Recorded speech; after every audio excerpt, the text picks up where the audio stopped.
What's up everybody, we back at it again with another Magnum Quest video, and in this one it's going to be the 5th hero spotlight video. I'm going to be covering the boss killer herself, Hista. Let's get it.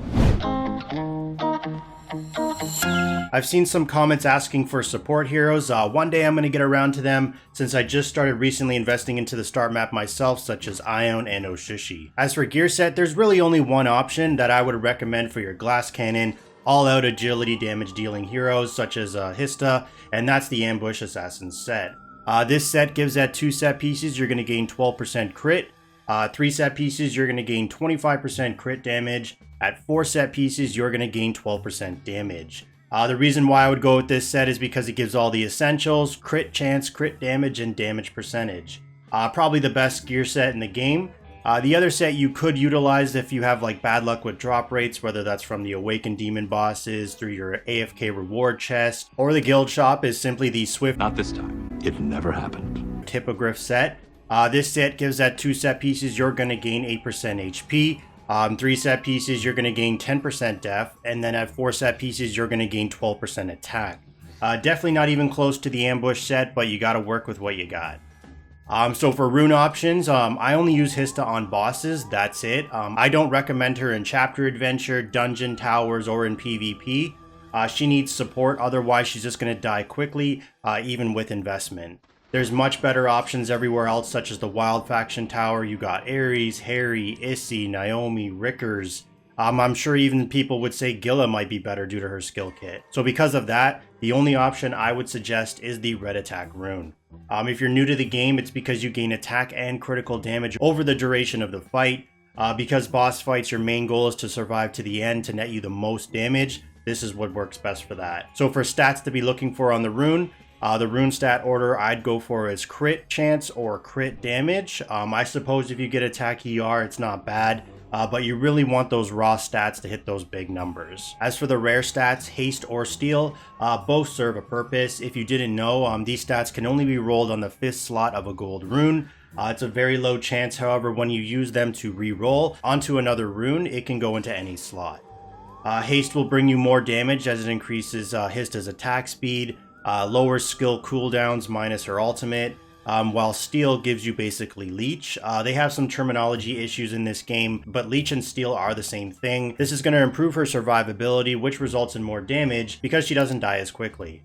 Both are good, it just depends on your situation. Now let's dive into her star map. Before going into the first tier of selectable options, the first active allows her to gain some Leech, which is great because without that she's going to die instantly. She's going to jump in or walk in other forms of PvE content besides bosses, and poof, she dies. So yeah, she's very squishy and she needs the survivability. In the bronze tier, it's going to be your typical star map sequence. Attack here, then depending on your stats, crit chance or crit damage. If you're just starting out and you have limited runes, you're probably going to want to go with crit chance here. Then attack, crit chance or crit damage depending on your stats. I released a video, thumbnail is going to be right here, that I put an image in the video description of how to optimize your hero stats regarding crit and crit damage. If you're interested, I would check that one out. It's going to be clickable at the end. If you're not all about that stuff, whether you're a casual player or you don't have the resources to bother with this, I typically aim for 60+% crit chance and then start offloading into crit damage. Now for her active skill, really there's only one option, no question. You're going to want to go with Bloodlust. The reason I say this is because it adds Leech, meaning life steal or whatever you're used to games calling this. So when you do damage, you heal yourself. One thing to note here, it says for 8 seconds when your HP drops below 50%. This is every time, it's not just once. So if, for example, Hista drops below 50% HP, activates this skill, then she heals up back to full. The next time she drops below 50, this is going to activate again. This is going to be the best skill to help with that survivability that I've been talking about. Otherwise, you're going to have a hard time keeping her alive, even with supports. The other 2 options aren't that good anyways.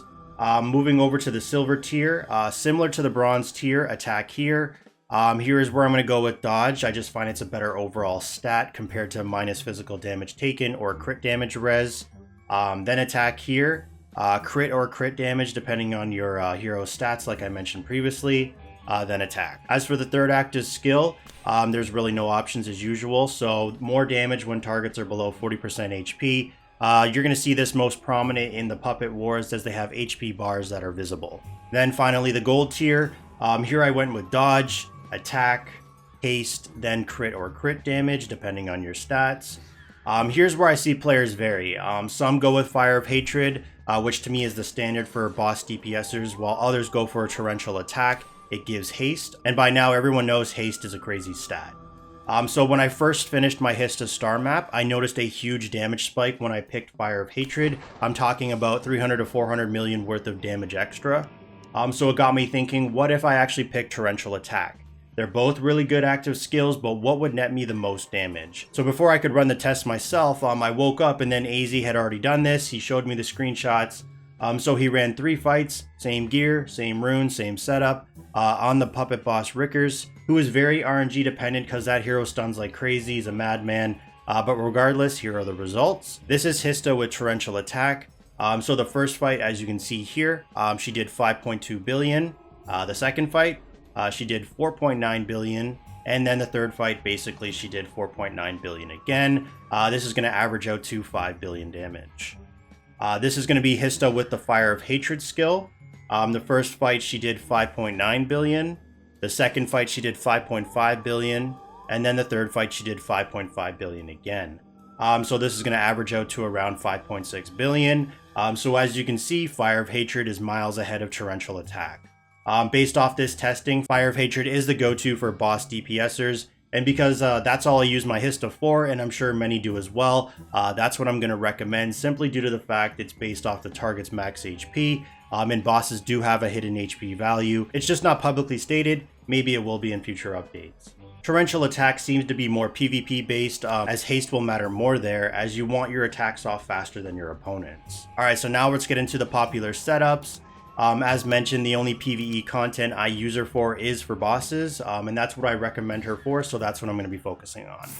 I would focus on the typical 2 times support, 3 times DPS core, 1 being Sir, setup, and then from there, fill in the heroes you have.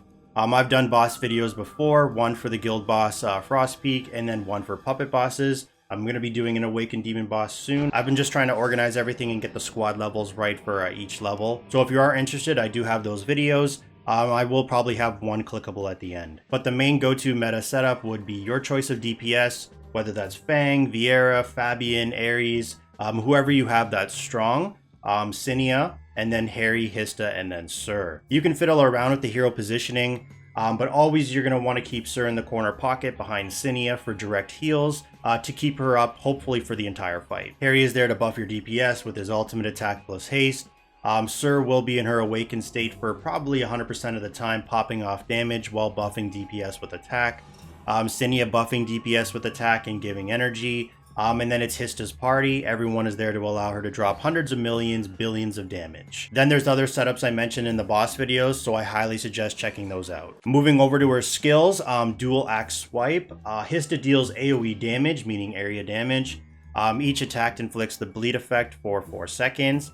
The bleed effect is going to be very important for her next skill. Her next skill is going to be Bloody Chase. Hista deals more damage to enemies affected by bleed, and she also gains 30 points or simply 30% of critical chance.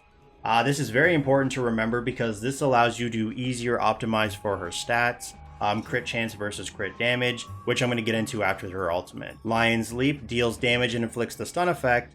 If successful stun, she gains an attack buff. However, bosses are immune to CC, crowd control, so like stun, freeze, sleep. So this doesn't sync up with this skill. Now moving on to her ultimate, which is going to be Lion's Wrath. Hista goes berserk.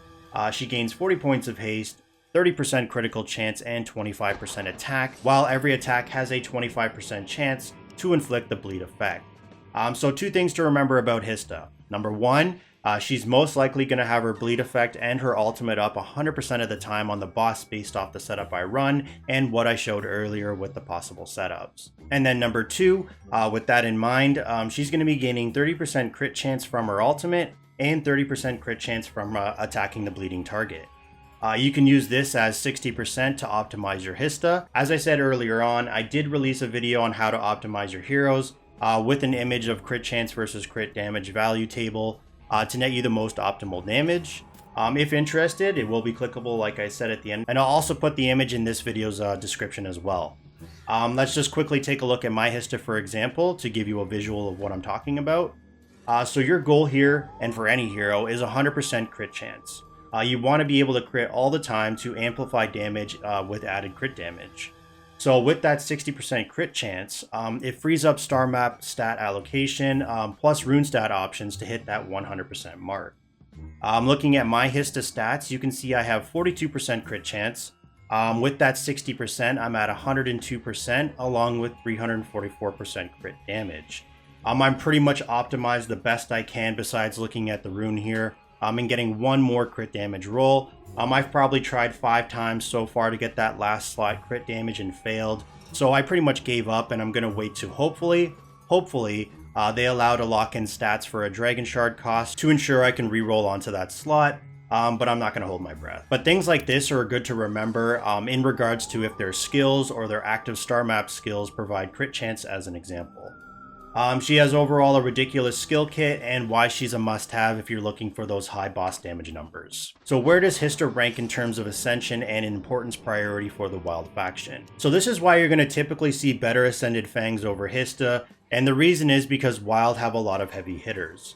Many are going to be focusing on Ares first and then Harry, so that's already 2 heroes I would consider top priority for legendary or 6 stars. While Fortress, you have a little bit of wiggle room here, which I'm going to get into when I cover Fang. So for Ascension priority, Hista for me ranks around the 4th or 5th spot depending on your priorities, and the reason for this is because her purpose is boss damage, and many want to focus on chapter adventure or dungeon towers before this. I think it would go something like Ares. Whether you like it or not, he's the bread and butter for this game, and then if you're just starting out, I would say Gaia is first before Ares. So you can only take her to gold 3, but that's still hero food. That's not going to be used to ascend Hista. And then it's going to go Harry, and then it would either be Issy or Hista. Not including Gaia, she would be around 3rd or 4th. So this is where it's going to determine how your summon luck went. If you got more Issy copies, I'd go with Issy since she's going to be a huge advantage in PvE. Awesome in Faction Dungeon, serves a purpose in Chapter Adventure situationally. And she does decent on bosses. If you got more Hista copies, then I'd go with Hista. She won't help you in PvE non-related boss content. I mean, she may, who knows? I mean, I never used her, because when I did, she literally did 0 damage. She would just jump in or walk up and then basically die. However, boss damage, whether that's guild boss, puppet bosses, for the hatred challenge rewards, or puppet wars, she's going to be top tier. So in terms of importance priority, I would say she still stays around the same. 4th or 5th, or if you're not including Gaia, she would be 3rd or 4th, just because you want to have a balance. Ares and Harry will still be the main focus and they work everywhere in the game, and then Issy and Hista depending on what you value more important. Strictly boss damage or maybe a more versatile hero such as Issy. Hista probably averages out to most likely a B tier hero. Some heroes can do a bit of everything, some can do this, some can do that. Hista is a one-trick pony or lion in this case, and strictly for bosses, she's OP. And then finally looking into her story, Hista is a lioness with a curvy figure. I'm not really sure a giraffe would know since I spend most of my time running from them. It looks like she was from a tribe considered humans to be the weakest species. She then got sent to the human city, which she hated her tribe for doing so. She eventually found out humans, although not the strongest species, use what they have to help the weak. Her tribe called her back to fight off a dark force, but she looks forward to one day going back and fighting side by side with the human race. I think for a skin idea would just simply to put her in a giraffe outfit. More than half of the giraffe calves never reach adulthood due to lions, so yeah, rude. As always, thanks for watching. Leave a like if you enjoyed the video, subscribe for future videos, and stay tuned for the next one.